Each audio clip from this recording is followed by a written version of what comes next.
Proklamasi. Kami, bangsa Indonesia, dengan ini menyatakan kemerdekaan Indonesia.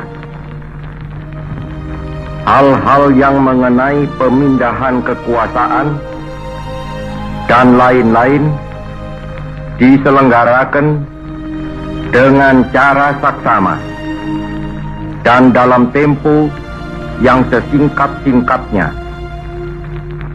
Jakarta, 17 Agustus 1945, atas nama bangsa Indonesia, Soekarno, Hatta. Bahas mengenai masa awal kemerdekaan yang terdiri atas 3 sub pokok pembahasan. Sub yang pertama yaitu pembentukan PPUPKI dan PPKI. Kemudian pembahasan yang kedua yaitu peristiwa Rengas Dengklok dan proklamasi. Kemudian yang ketiga adalah pembentukan kelengkapan negara melalui sidang PPKI. Menjelang akhir tahun 1944, posisi Jepang semakin terdesak oleh sekutu. Kemudian pada tanggal 7 September 1944, Perdana Menteri Jenderal Kuniaki Koiso memberikan janji kemerdekaan kepada Indonesia dengan tujuan untuk mencari simpati dari Indonesia. Hal ini dibuktikan dengan mengizinkan pengibaran bendera merah putih berdampingan dengan bendera Jepang di kantor-kantor wilayah Indonesia. Pada tanggal 1 Maret 1945 dibentuklah Badan Penyelidik Usaha-Usaha Persiapan Kemerdekaan Indonesia atau BPUPKI yang terdiri dari 63 orang anggota dan diketuai oleh Dr. KRT Rajiman Widyo Diningrat. BPUPKI melaksanakan sidang sebanyak 2 kali. Sidang pertama dilaksanakan 29 Mei sampai dengan 1 Juni 1945, membahas mengenai rumusan dasar negara. Sidang yang kedua dilaksanakan 10 sampai 17 Juli 1945, membahas mengenai rencana Undang-Undang Dasar.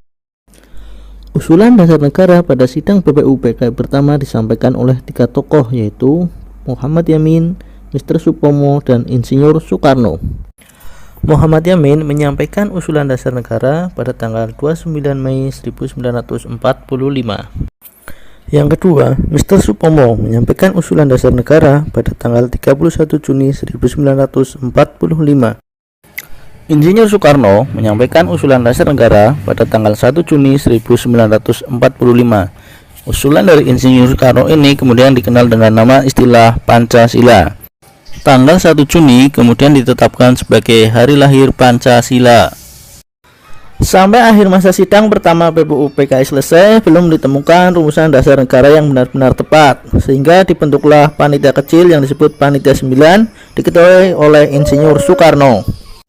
Panitia 9 menghasilkan rumusan yang disebut Piagam Jakarta atau Jakarta Charter.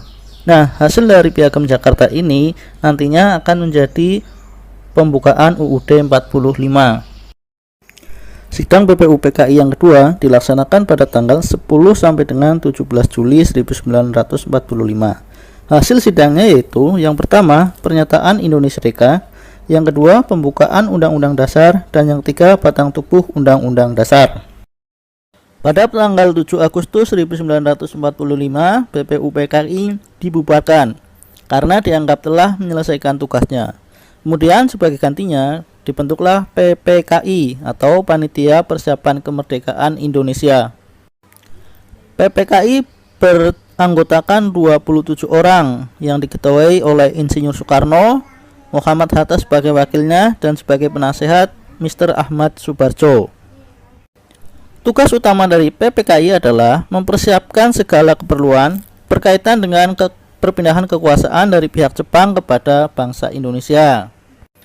PPKI dilantik oleh Jenderal Terauchi pada tanggal 9 Agustus 1945 dengan memanggil Insinyur Soekarno, Muhammad Hatta, dan Dr. Rajiman Widyo ke Saigon, Dalat, Vietnam. Peristiwa Rengas Dengklok diawali dengan menyerahnya Jepang terhadap sekutu pada tanggal 14 Agustus 1945. Berita ini diketahui oleh golongan kaum pemuda, terutama Sultan Syahrir. Setelah itu, Sultan Syahrir dan beberapa tokoh pemuda menemui Muhammad Hatta. Kemudian, bersama Muhammad Hatta, Sultan Syahrir dan beberapa golongan pemuda menemui Insinyur Soekarno. Setelah itu, Sultan Syahrir mengusulkan kepada Soekarno dan Hatta agar segera memproklamasikan kemerdekaan tanpa melalui PPKI. Akan tetapi, usulan tersebut ditolak oleh Soekarno-Hatta. Mereka berpendapat pelaksanaan proklamasi tetap harus melalui PPKI. Adanya perbedaan sikap ini mendorong kaum pemuda untuk berunding. Hasil perundingan dari kaum pemuda menyepakati untuk membawa Soekarno dan Hatta keluar dari kota dengan tujuan menjauhkan mereka dari pengaruh Jepang. Sehingga pada tanggal 16 Agustus 45, Soekarno dan Hatta dibawa para pemuda ke Rengas Dengklok, Kabupaten Karawang, Jawa Barat. Di Rengas Dengklok, rombongan Soekarno dan Hatta disambut baik oleh pasukan peta pimpinan Sudanko Subeno. Akan tetapi, niat para pemuda untuk melaksanakan proklamasi secepatnya tidak bisa terlaksana. Pada suasana tersebut, Ahmad Subarjo datang bersama sekretaris pribadinya. Ahmad Subarjo memberitahukan kebenaran berita menyerahnya Jepang kepada sekutu. Mendengar berita tersebut, Soekarno-Hatta akhirnya bersedia memproklamasikan kemerdekaan Indonesia di Jakarta. Ahmad Subarjo memberikan jaminan dengan nyawanya sendiri bahwa proklamasi kemerdekaan akan dilaksanakan esok hari. Mendengar jaminan tersebut, akhirnya kaum pemuda bersedia melepaskan Soekarno dan Hatta. Pada malam harinya, rombongan Soekarno dan Hatta berangkat menuju Jakarta. Tiba di Jakarta, mereka menuju ke rumah kediaman Laksamana Meda.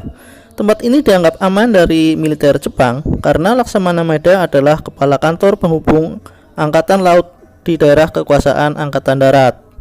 Rumah ini dianggap aman untuk menyusun teks proklamasi. Insinyur Soekarno, Muhammad Hatta, Ahmad Subarjo, dan rombongan kemudian berdiskusi untuk menyusun teks proklamasi. Setelah rumusan tersebut disetujui oleh yang hadir, teks proklamasi kemudian diketik oleh Sayuti Melik dengan beberapa perubahan. Keesokan harinya, yaitu tanggal 17 Agustus 45, tepat pada pukul 10, teks proklamasi dibacakan oleh Insinyur Soekarno, dan ini menandakan kemerdekaan bangsa Indonesia. Pembacaan teks proklamasi dilaksanakan di Jalan Pegangsaan Timur nomor 56, Jakarta. Setelah selesai membacakan teks proklamasi, kemudian dikibarkan bendera merah putih oleh Latif Hendraningrat dan S. Suhud. Rakyat yang hadir serempak menyanyikan lagu kebangsaan Indonesia Raya.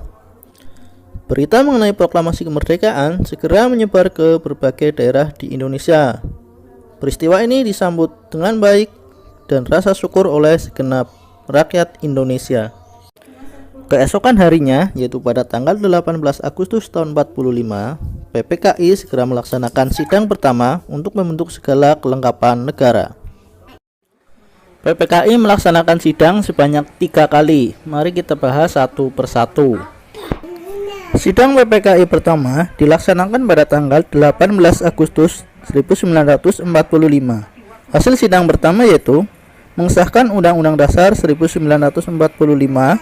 Yang kedua, memilih Insinyur Soekarno sebagai Presiden pertama Republik Indonesia dan Muhammad Hatta sebagai Wakil Presiden. Yang ketiga, dibentuk Komite Nasional Indonesia Pusat sebelum dibentuk DPRS dan MPRS. Sidang PPKI yang kedua dilaksanakan 19 Agustus 45. Hasilnya yang pertama yaitu membagi wilayah Indonesia atas 8 provinsi yang terdiri atas Sumatera, Jawa Barat, Jawa Tengah, Jawa Timur, Sunda Kecil, Maluku, Sulawesi, dan Kalimantan. Yang kedua, membentuk Komite Nasional di daerah. Yang ketiga yaitu membentuk 12 kementerian untuk membantu tugas Presiden. Sidang yang ketiga dilaksanakan pada tanggal 22 Agustus 1945. Hasilnya yang pertama membentuk Partai Nasional Indonesia, kemudian pembentukan Badan Keamanan Rakyat, dan pembentukan Komite Nasional.